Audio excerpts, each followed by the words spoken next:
Vamos a abrir la Biblia en Filipenses capítulo 1, versículo 1 y versículo 2. Filipenses capítulo 1, versículo 1 y versículo 2.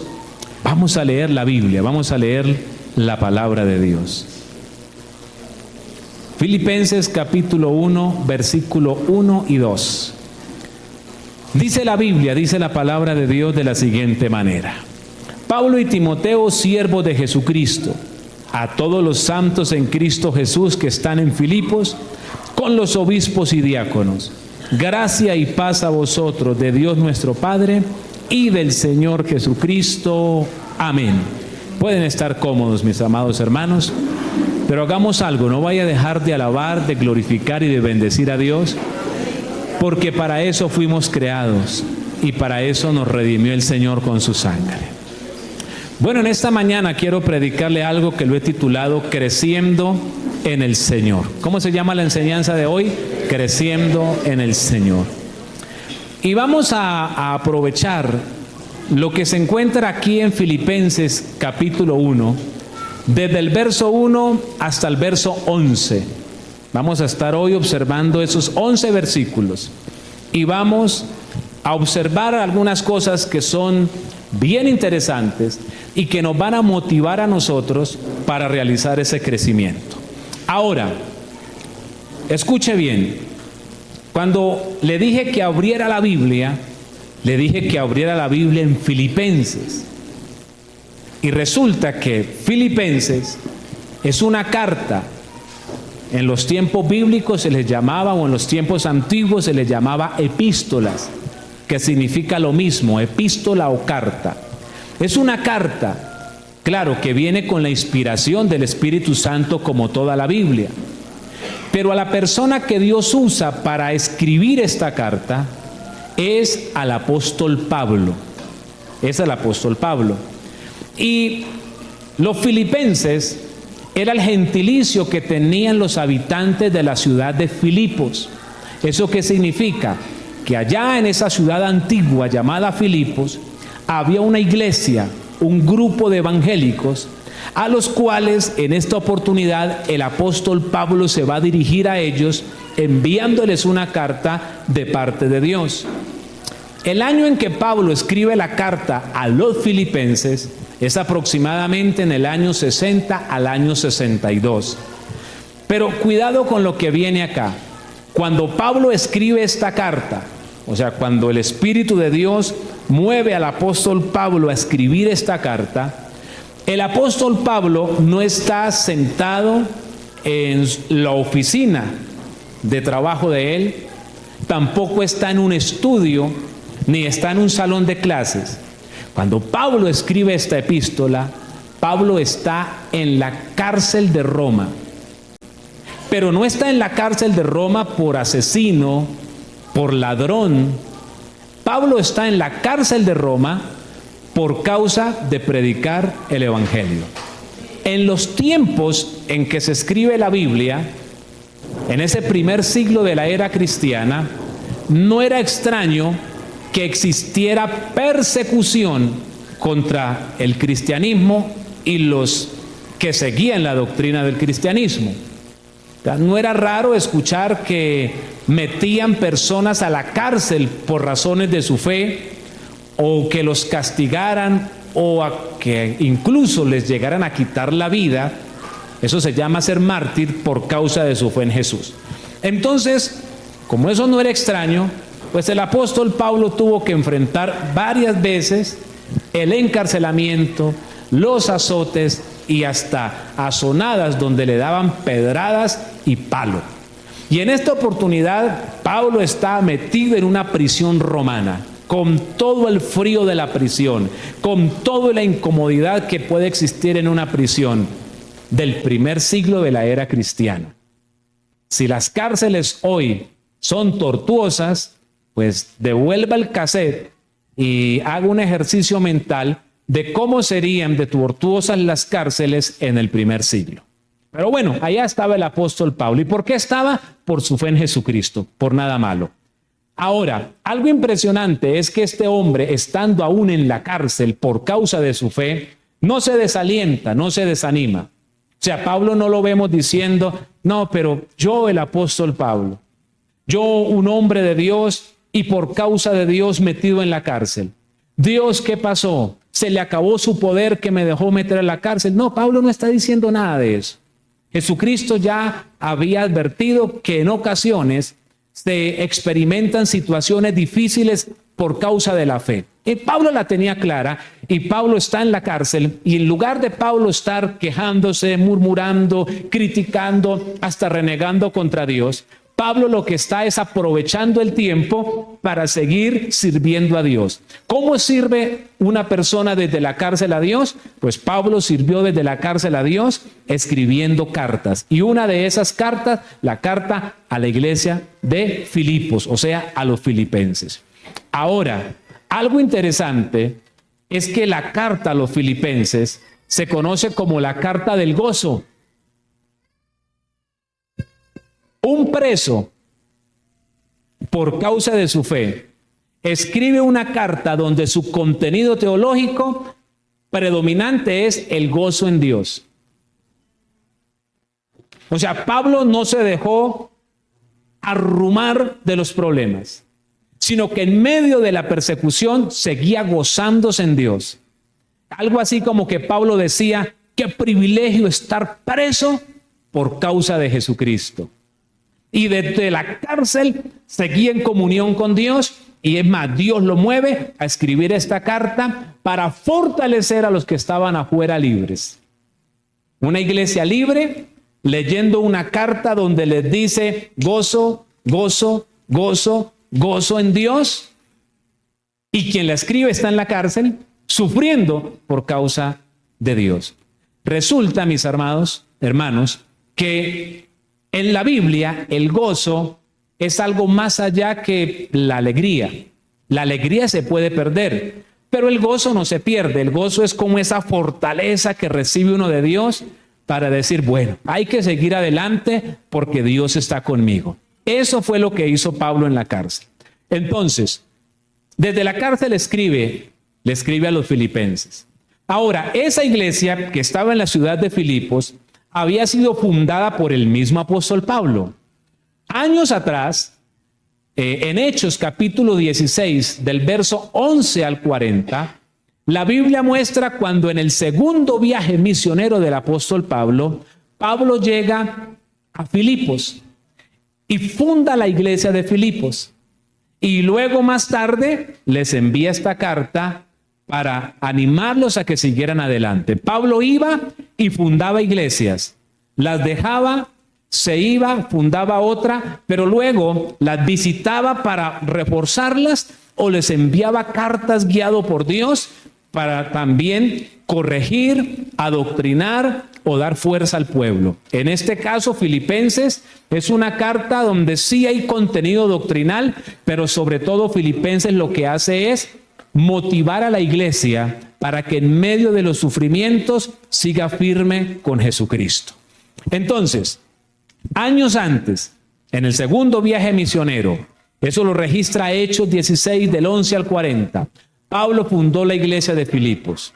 Ahora, la fundó en un ambiente bien curioso, también en otro encarcelamiento, y bueno, cuando usted lea el pasaje, se dará cuenta toda esa historia que rodea la fundación de la iglesia en Filipos. No fue como que llegó y sacó el mejor salón que había en la ciudad de Filipos, no fue que programó para que las cadenas de televisión de Filipos, que no habían, ¿no? Pero lo estoy trasladando a este tiempo, lo proyectaran. No, le tocó fue empezar por ahí en una cárcel, porque lo habían encerrado nuevamente por predicar el evangelio como cosa rara, y en ese escenario tan caótico humanamente, se fundó la iglesia de Filipos.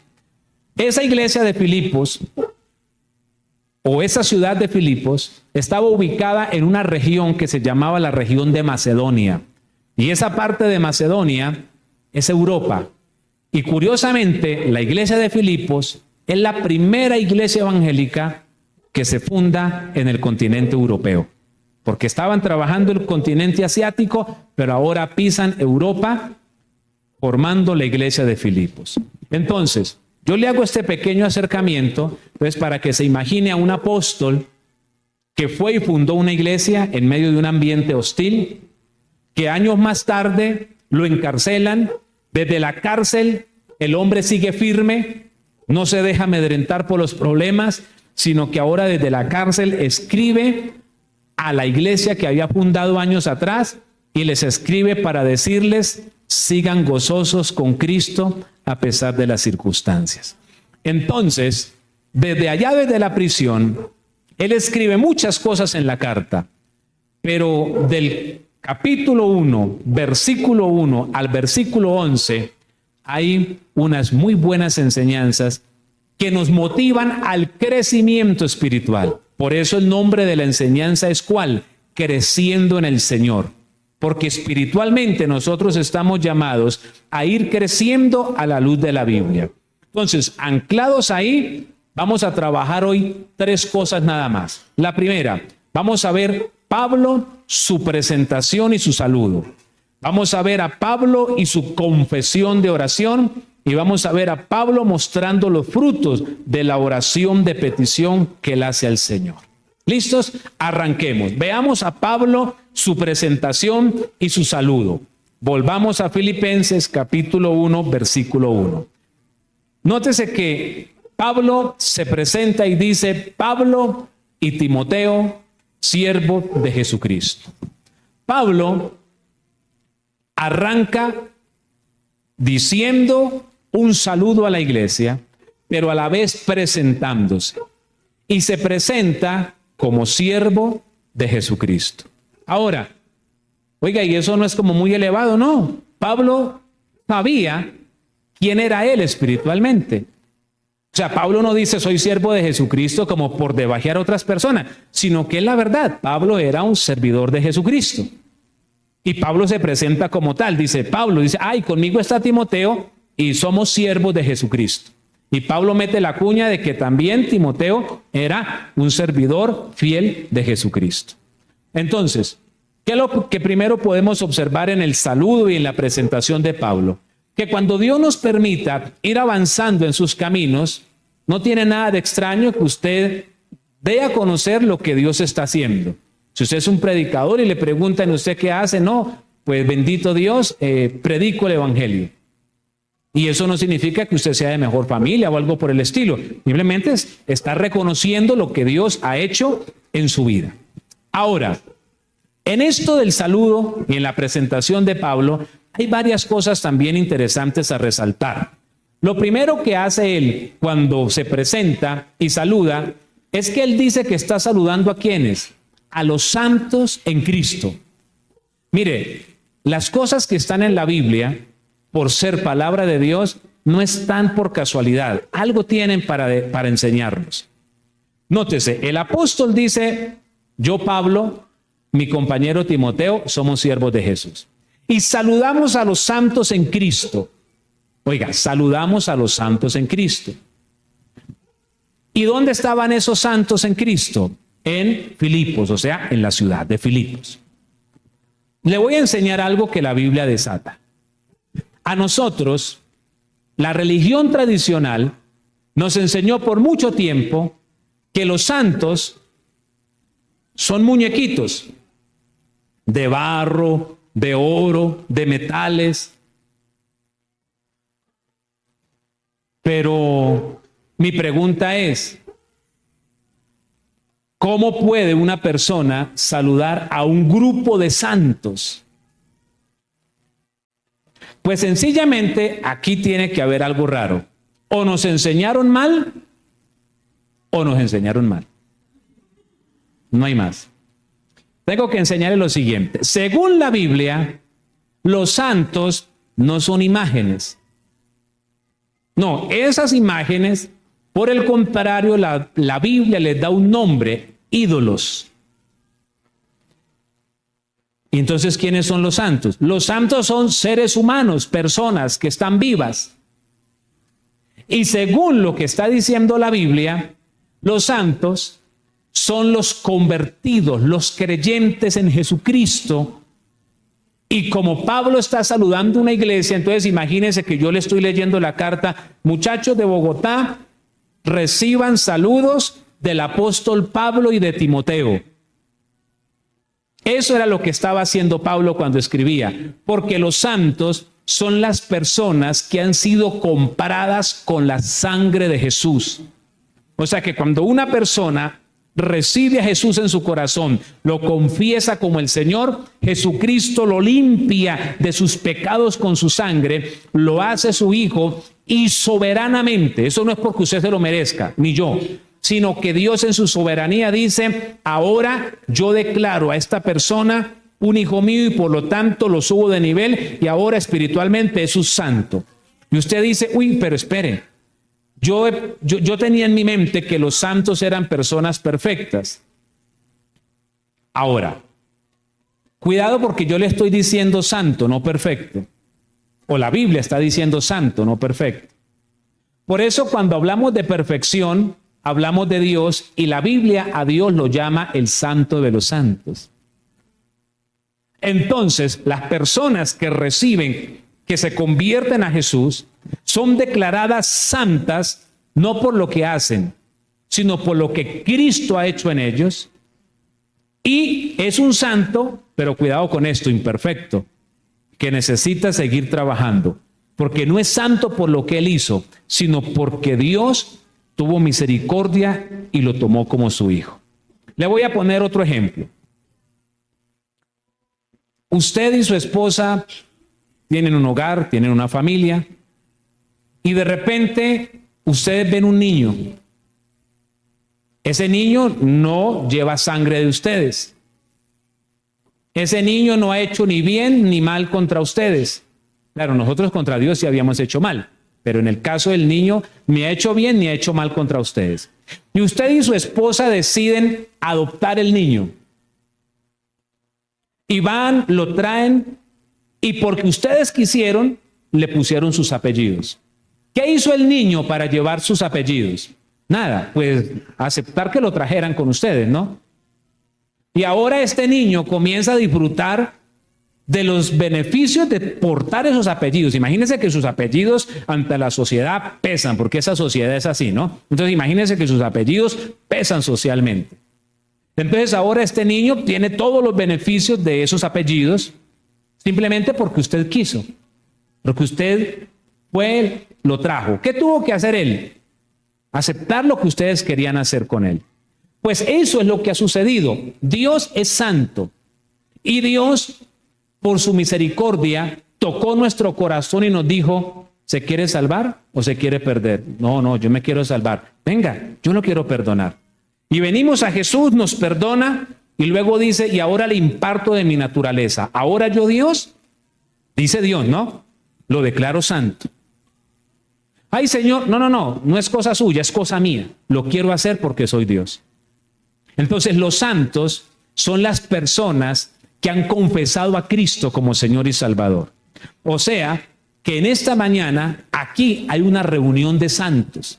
O sea, que si yo le dijera a usted, bueno, hay predicadores que los he escuchado y dicen, buenos días mis santos hermanos, Dios los bendiga. Eso no es raro.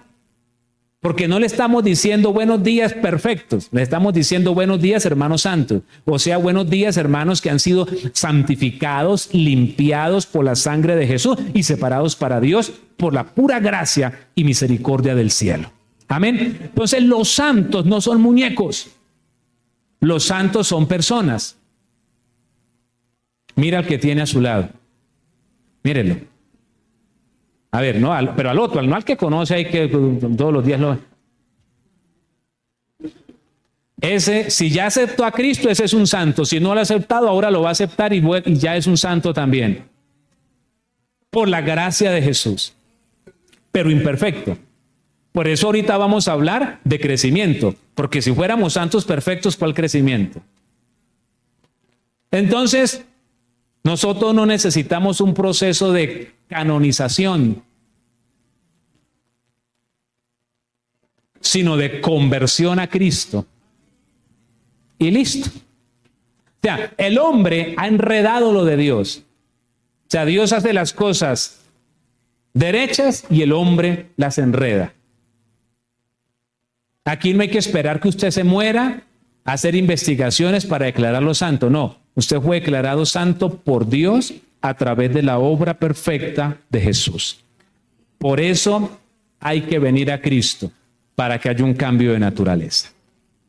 Fíjese todo lo que hay ahí simplemente en la presentación y en el saludo que hace el apóstol.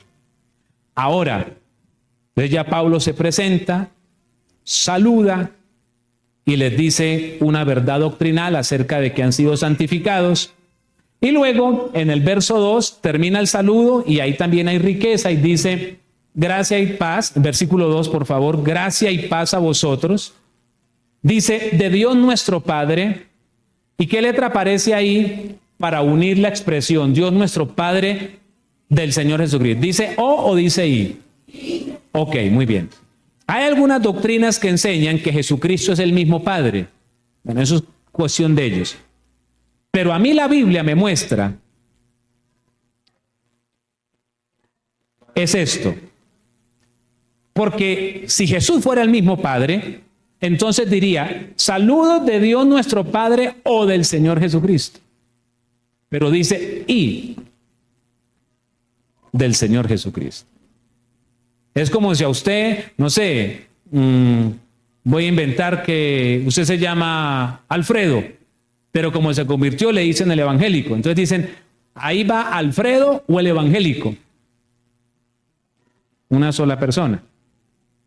Pero si va Alfredo y la mujer, dicen, va Alfredo y la mujer. Porque no va una sola persona.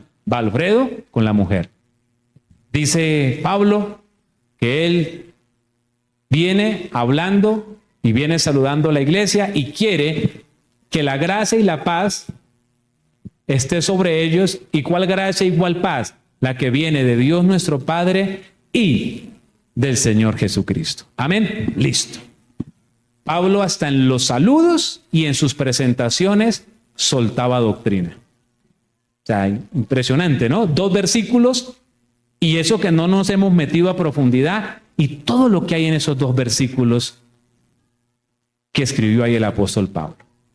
Ahora, antes de continuar, le quiero dar un dato ahí interesante. Si usted hoy hace una carta, ¿a dónde la firma? ¿Al principio o al final? Pero nótese que en la Biblia, y no solamente en la Biblia, sino en muchos documentos antiguos, no se firmaban las cartas al final, sino al comienzo. Ahora usted dirá, ¿y por qué? Porque en ese tiempo eran rollos. O sea, no era esto que tenemos, papel. No, eran rollos. Entonces, la gente cuando empezaba a desenrollar el libro, observaba quién era el que enviaba, el emisor de la carta. Y si era alguien importante, valía la pena seguir leyendo y desenrollando. Y si no era importante, ni para qué perder el tiempo. Entonces Pablo se aseguraba y decía, bueno, yo Pablo, claro, la iglesia, imagínense la iglesia diciendo, ay, el que vino hace años atrás, el primero que nos predicó, Pablo nos escribió. Entonces, atentos porque viene palabra de Dios, viene una enseñanza de Dios a través de Pablo. Muy bien, ahí se presentó él y saludó a la iglesia. Ahora, después de Pablo presentarse y saludar a la iglesia, Pablo hace una confesión de su oración. O sea, Pablo le confiesa a la iglesia que él oraba por esa iglesia. Él les cuenta, pues, que oraba por ellos. Y esa oración, según lo vamos a detallar, tiene 2 partes. Primero, tiene una acción de gracias a Dios, pero también tiene una petición a Dios. Entonces, arranquemos viendo la primera parte de la oración que hacía Pablo por ese grupo de hermanos. Y es una oración de acción de gracias.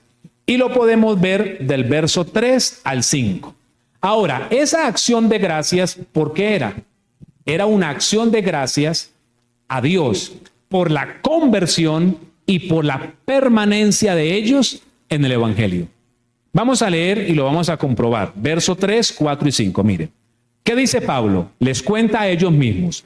Doy gracias a mi Dios siempre que me acuerdo de vosotros, siempre en todas mis oraciones, rogando con gozo por todos vosotros, por vuestra comunión en el Evangelio desde el primer día hasta ahora. Pablo le daba gracias a Dios porque los hermanos de Filipos, desde el primer día de su conversión, habían seguido ahí permaneciendo hasta la fecha cuando él les escribe. O sea, Pablo estaba tan agradecido con Dios porque esa iglesia permanecía. Porque quiero decirle que hay muchas personas que comienzan pero no terminan. Hay muchas personas que hacen su decisión por Cristo, pero luego vuelven atrás.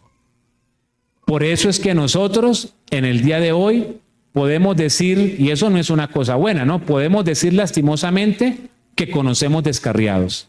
O sea, personas que iban a la iglesia, personas que hasta predicaban, hasta cantaban en las iglesias, servían en las iglesias, pero hoy son descarriados. Yo no sé si usted tiene algún amigo que hoy es descarriado.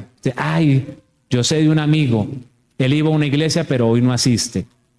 Eso suele pasar. Entonces, ¿qué era lo que hacía Pablo? Uy, Dios, gracias. Y gracias porque ellos se convirtieron, pero han seguido firmes.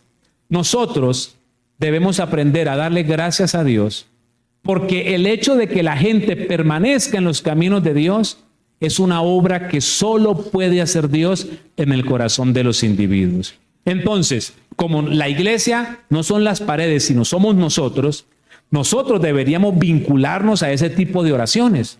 Nosotros, de vez en cuando nos acordemos, como decía Pablo, en nuestras oraciones deberíamos decirle a Dios, Dios, gracias por las personas que se han convertido en la iglesia y que están perseverando en sus caminos.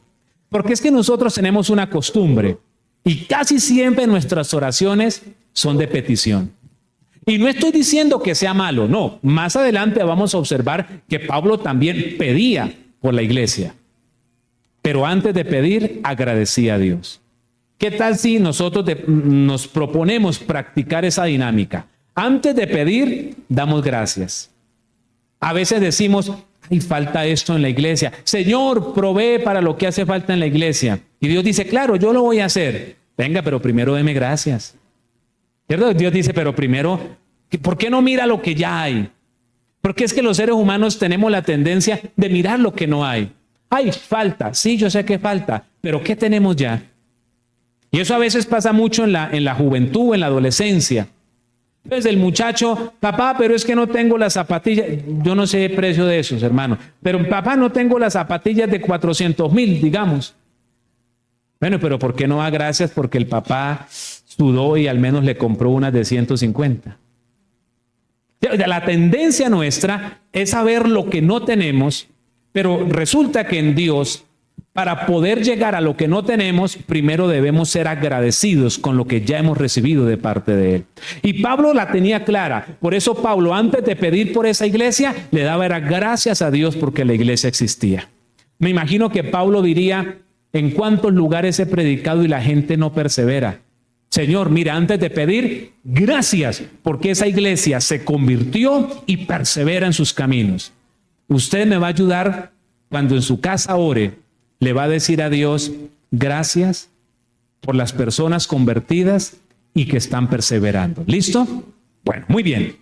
Ahora, Pablo daba gracias, pero Pablo en su acción de gracias a Dios tenía una convicción profunda.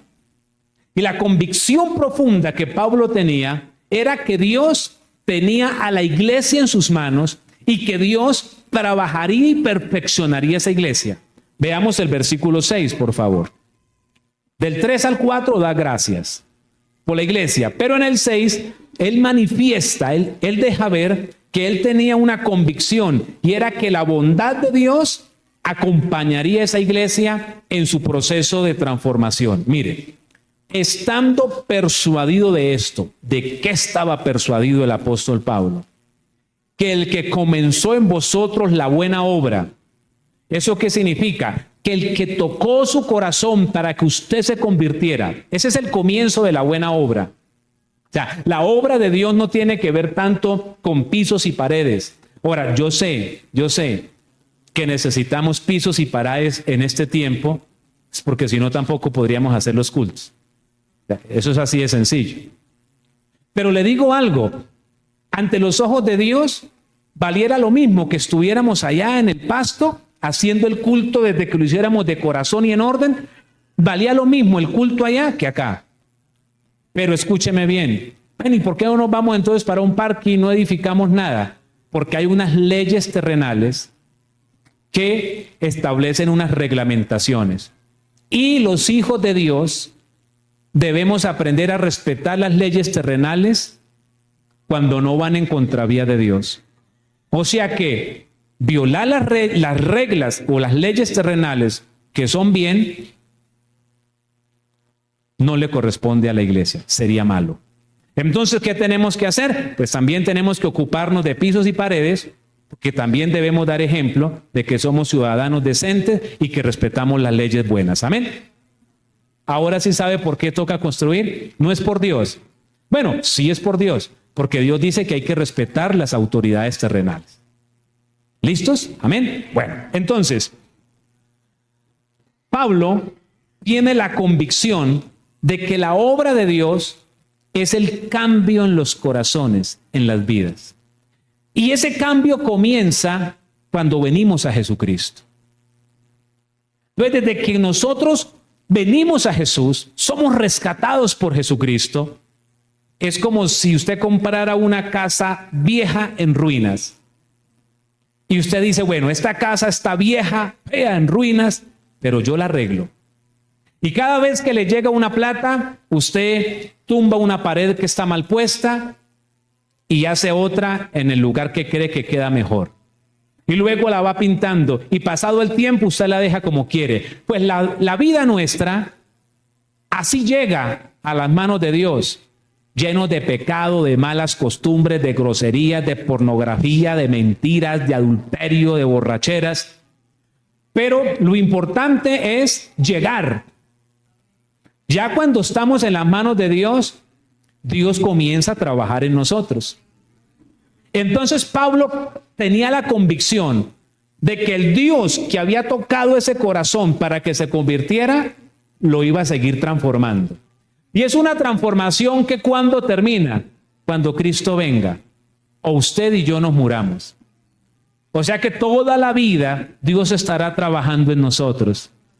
Amén. Toda la vida Dios trabajará en nuestros corazones. ¿Y para qué Dios trabaja en nosotros? Para que seamos mejores personas, para que seamos mejores creyentes. Eso es lo que Dios quiere. Ahora, pero yo también le tengo que decir algo. Hay casos raros y extraños. Y es personas que pasan muchos años en los caminos de Dios, pero no crecen, no avanzan y no mejoran. Esos son casos raros. Pero la regla de Dios es que cuando llegamos a sus caminos, Él comienza a transformarnos. Usted me dirá, ¿y por qué pasa lo otro? Porque la gente no presta atención a lo que se le dice y se le enseña. Ahí no tiene culpa ni Dios, ni los otros que vienen a la iglesia, ni el que le enseña. La culpa la tiene el individuo. Por no prestar atención, por no abrir su corazón y por no poner en práctica lo que se le dice. Mire, mi hermano, no hay iglesia, pienso yo, ¿no? Claro que hoy en día hay cosas que ponen por ahí y les ponen el nombre de iglesia, pero esos otros cuentos. Estamos hablando de lo que son las iglesias de Dios, o sea, donde se predica la Biblia. Mi hermano, donde uno vaya le enseñan que lo bueno es bueno y lo malo es malo. Así de sencillo. Pero sin embargo hay gente que obedece y hay gente que no obedece. ¿Ahí quién tiene la culpa? ¿El que enseña? No. ¿El otro que viene y se le sienta al pie? No. La persona a la que tiene que asimilar la palabra y ponerla por obra. Entonces, escúcheme bien. Si usted de repente ve que en la iglesia hay alguien que hace lo que no es, ¿usted qué va a hacer? Salir corriendo. Entienda, eso suele a veces suceder. Déjelo quieto, él verá qué hace. Esto es asunto suyo con Dios. ¿Listo? Eso es asunto suyo con Dios. Porque si usted se muere, usted no le va a salir con cuentos a Dios de que era que el otro que iba a la iglesia era tremendo y que usted entonces por eso no se arregló. No. Eso es asunto personal. Amén. O sea, al cielo no entra usted de la mano con nadie, mijo. Esto es asunto de cada quien con Dios. Por eso la Biblia dice que el Hijo no muere por el pecado del Padre, ni el Padre por el pecado del Hijo. Mis hermanos, una mujer, un matrimonio, pueden ser fieles a Dios y sus hijos no caminar a veces con Dios.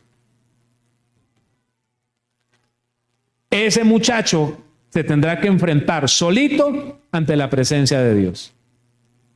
Sus padres le enseñaron, él toma la decisión. O sea, por eso la Biblia dice que nosotros debemos motivar a la gente. Jesús lo dice, fórzalos a entrar. Lenguaje actual, motívelos. Pero al fin y al cabo la decisión es individual. Porque al cielo a nadie lo meten de una oreja. Es una decisión propia de caminar con Dios. Hace unos días hablaba con una joven que viene a la iglesia y comencé a hablarle del evangelio. Y usted sabe que a veces hay jóvenes en la iglesia que no saben qué es el evangelio. Hay jóvenes en las iglesias que, como los padres son evangélicos y los han traído toda la vida, a veces la familia da por sentado que su hijo es evangélico porque ellos son los papás y los traen a la iglesia. No, eso es un asunto personal. Y la conclusión es que yo le dije a esta joven, le dije, mamita, usted es una inconversa con costumbres de evangélicos. Y le dije, usted debe tomar su decisión por Jesús. Esa es la realidad. Por eso usted tiene que evangelizar a sus propios hijos a medida que ellos crecen, para que ellos entiendan. Yo le dije, ¿cómo se llega a Cristo? No sé, un inconverso. Porque un cristiano sabe cómo es el proceso de salvación. Y el que no lo sabe es porque es inconverso todavía. Por eso hay que hablarle a nuestros hijos y a nuestros jóvenes, para que ellos tomen una decisión independiente con el Señor. Amén. Gloria a Dios. La Biblia habla de un hombre de Dios de renombre llamado Samuel. Samuel fue juez, profeta y sacerdote de Israel. ¿Y sabe qué dice curiosamente la Biblia?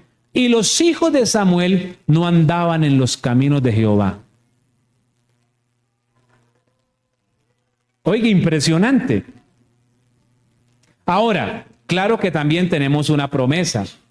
Y es que nosotros somos fieles y aunque por un tiempo ellos no caminen con Dios, Dios los traerá. Ahora, lo que Dios no dice es cómo. Por eso muchos llegan con estas cositas en la mano. Pero que los trae, siempre y cuando usted como padre permanezca fiel y firme al Señor. Amén. Bueno, muy bien. Ahora, entonces, Pablo tenía una oración de gratitud y Pablo tenía la convicción que Dios perfeccionaría la obra en estos creyentes. Pero antes de Pablo seguir hablando de la otra parte de la oración donde él pedía a Dios por la iglesia, hay un paréntesis. Y ese paréntesis es donde Pablo les dice a ellos que los ama mucho y que los lleva en el corazón. Leamos el verso 7 y 8. Mire, como me es justo sentir esto de vosotros, por cuanto os tengo en el corazón, dice Pablo, y en mis prisiones, y en la defensa y confirmación del evangelio, todos vosotros sois participantes conmigo de la gracia. Verso 8, porque Dios me es testigo de cómo os amo a todos vosotros con el entrañable amor de Jesucristo. Entonces Pablo, antes de seguir contándoles que oraba por ellos, les dice, yo a ustedes los llevo en mi corazón, los amo. Pablo amaba a los hermanos. Y nosotros debemos aprender a amar la iglesia del Señor, a amar a nuestros hermanos en Cristo. Muy bien. Ahora, continuemos. Ahora viene la otra sección de su oración, donde ahora sí no da gracias, ahora hay una petición. Pero vamos a ver cuál era la petición que tenía Pablo por ellos. Vamos al versículo 9. Vamos al versículo 9. Y esto pido en oración. Vamos a ver qué era lo que Pablo pedía en oración. Era una oración con dos partes. La primera dice, que vuestro amor abunde aún más. Pablo estaba pidiendo que ellos crecieran en amor. Pero no solamente en amor. ¿Qué más dice el texto? Y más en ciencia y en todo conocimiento. Pablo pedía a Dios, rogaba a Dios para que la iglesia creciera. Por eso el tema se llama Creciendo en el Señor. Para que la iglesia creciera en amor en las cosas de Dios, pero no solo en amor, sino en conocimiento. ¿En conocimiento de qué? ¿De español, de matemática? No, eso se aprende en el colegio, en la universidad. En el conocimiento de Dios que está en su palabra. Pablo pedía a Dios que la iglesia creciera, óigame bien, en amor y en el conocimiento de la palabra. Esa era la petición de Pablo. Inicialmente, mire, Pablo no está pidiendo que crezcan en dinero. Pablo no le está pidiendo a Dios que crezcan en logros académicos. Eso no está mal. No está mal que usted tenga logros académicos ni que tenga dinero. Eso no está mal. Pero no es el centro. Pablo no está pidiendo esas cosas. Pablo lo que pide es, Señor, que esta iglesia crezca en el amor a Dios y crezcan en el conocimiento de Dios. Y ahora vemos por qué Pablo hacía esa oración. Ahora, lo que yo quiero que usted comience a aplicar es lo siguiente.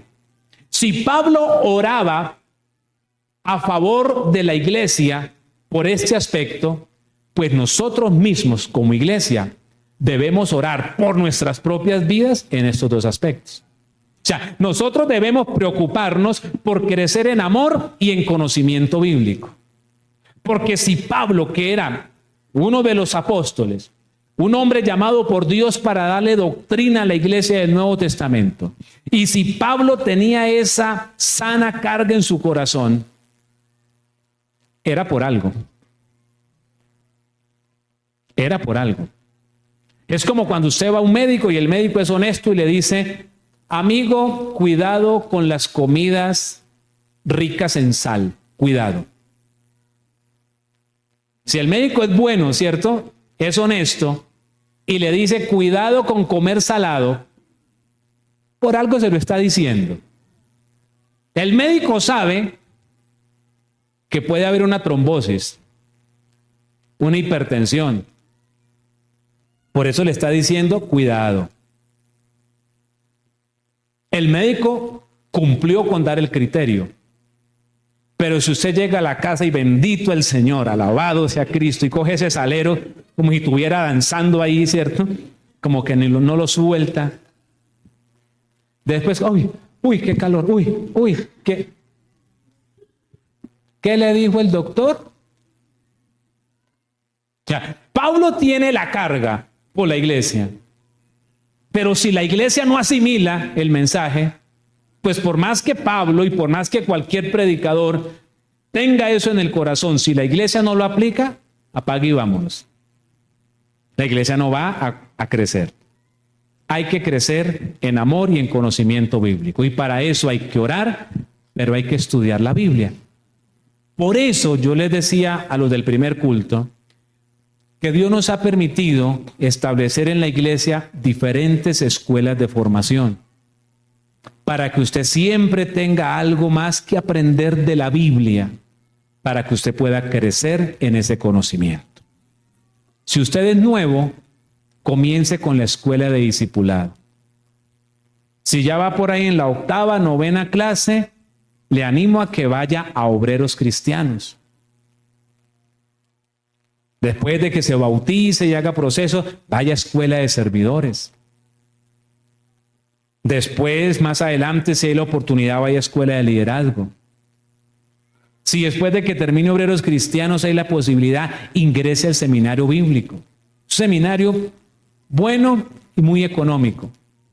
Hay un hermano que está fuera de la ciudad y habló con un pastor, y el pastor está interesado en el seminario y es pastor de otra congregación. Y él dice, es que los seminarios son costosos. Yo le dije, pues hable, y si tiene la forma y quiere, pues que estudie con nosotros y se prepara y aprende la Biblia. Hermanos, hay material para que usted pueda crecer.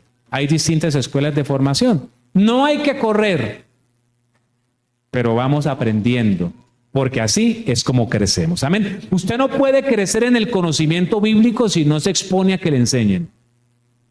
¿Sí? Si no estudia, no aprende. Y no va a crecer en amor si no hace oración a Dios. Entonces hay que hacer oración y exponerse al estudio de la Biblia. Amén. Bueno, muy bien. Ahora, ¿por qué? ¿Cuál es el fruto? La última parte tiene que ver con Pablo mostrándonos el fruto de esta oración de que la iglesia crezca en conocimiento y en amor. ¿Cuál es el fruto? Vamos al versículo 10. ¿Qué dice la primera parte? Hasta la primera coma. ¿Qué dice? Ayúdenme ustedes, por favor. Ahí, para que aprobéis lo mejor. La sumatoria de un creyente crecer en amor y en conocimiento arroja como resultado que el cristiano aprende a escoger, a hacer buenas decisiones basado en la voluntad de Dios. Yo no sé si usted ha visto creyentes y usted dice, pero ¿por qué tomó esta decisión? Bueno, porque probablemente ha faltado crecer en amor y en conocimiento. Si yo crezco en amor y en conocimiento de la Biblia, voy a tener la ayuda de Dios para tomar buenas decisiones. Por eso era que Pablo no se ponía a pedir por plata ni esas cosas, porque si la gente crece en el conocimiento de Dios y en el amor a Dios, entonces la gente queda armada para que Dios la guíe a tomar buenas decisiones. Y una buena decisión lo puede sacar aún de pobre a usted en 2, 3 años. Entonces, aquí el afán no son las añadiduras, sino la esencia, crecer en el amor y en el conocimiento de Dios, porque entonces de esa manera Dios lo va a ayudar a tomar buenas decisiones. Pero vuelvo y le reitero, yo creo que usted ha visto, y uno como pastor continuamente ve a evangélicos tomando unas decisiones que uno dice, ¿a dónde tiene este hermano la cabeza? Dios mío. Que les cuestan familia, que les cuesta plata, que les cuesta el ministerio. Dios mío, ¿pero por qué? Porque no se han preocupado por crecer en Dios. Crezca en Dios y entonces Dios lo ayudará a tomar buenas decisiones de acuerdo a su voluntad. Ahora, ¿qué más frutos hay? Pues sigamos leyendo el verso 10. A fin de que seáis sinceros e irreprensibles para el día de Cristo. Las buenas decisiones van a desencadenar que yo sea una persona irreprensible. Irreprensible significa puesto en su sitio, sin que nadie tenga que estar hablando. Si yo crezco en el Señor, en amor y en conocimiento, escúcheme bien, tomaré buenas decisiones. Y esas buenas decisiones me hacen una persona irreprensible, derecha. Y esto me va a permitir, veamos el verso 11, tener una vida fructífera. Mire, llenos de fruto de justicia, que son por medio de Jesucristo para gloria y alabanza de Dios.